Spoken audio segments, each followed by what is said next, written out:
maksiat adalah perbuatan yang dilarang oleh Allah dan dapat merusak hati, akal, tubuh hingga rumah tangga kita.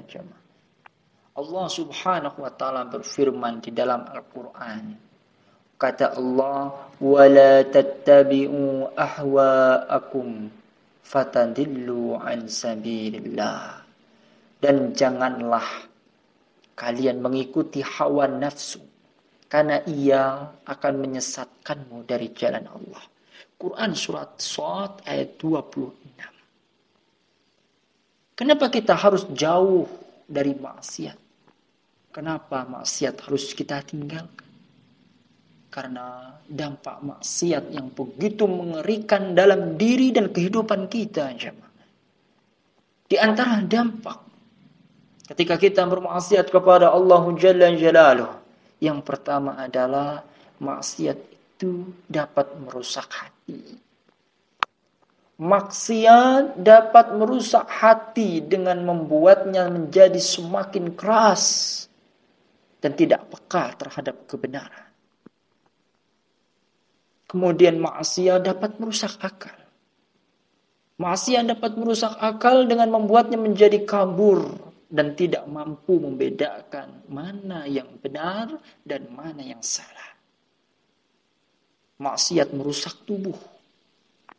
Sungguh dengan maksiat, maka maksiat itu dapat merusak tubuh, yakni dengan membuatnya menjadi lemah dan tidak sehat. Kemudian maksiat pun dapat merusak rumah tangga.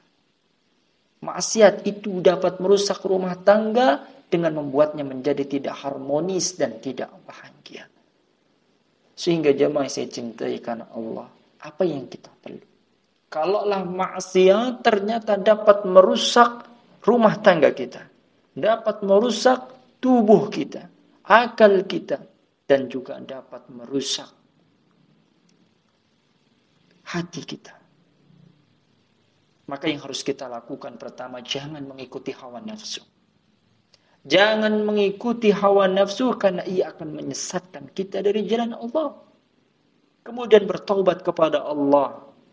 Taubatlah kepada Allah jika kita telah melakukan maksiat. Jaga diri dari maksiat. Yakni dengan selalu melakukan amal saleh dan menjauhi perbuatan-perbuatan maksiat sekecil apapun itu.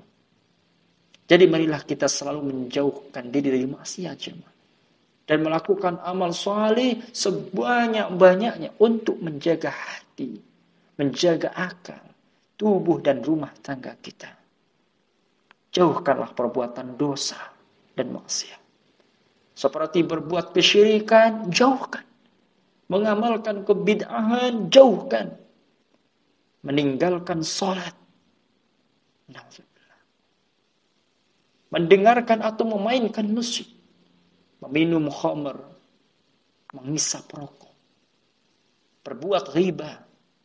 Membuka aurat dan dosa atau maksiat lainnya. Ingat jemaah, jangan sekali-kali menganggap remeh perbuatan dosa dan maksiat sekecil apapun. Karena keduanya akan mendatangkan bencana dalam rumah tangga. Tahukah kita ketika Ibnu Qayyim Al-Jauziyah rahimahullah ta'ala telah menyebutkan banyak sekali akibat dari perbuatan dosa dan maksiat. Di antaranya maksiat itu dapat menghancurkan kehidupan kita. Menghancurkan harapan baik kita. Menghancurkan cita-cita kita selama ini. Dan memalingkan dari tujuan awal kita diciptakan. Yaitu beribadah hanya kepada Allah Jalla Jalaluh. Maka hindarilah kemaksiatan. Jauhilah dosa. Dan kembalilah kepada Allah Subhanahu wa ta'ala.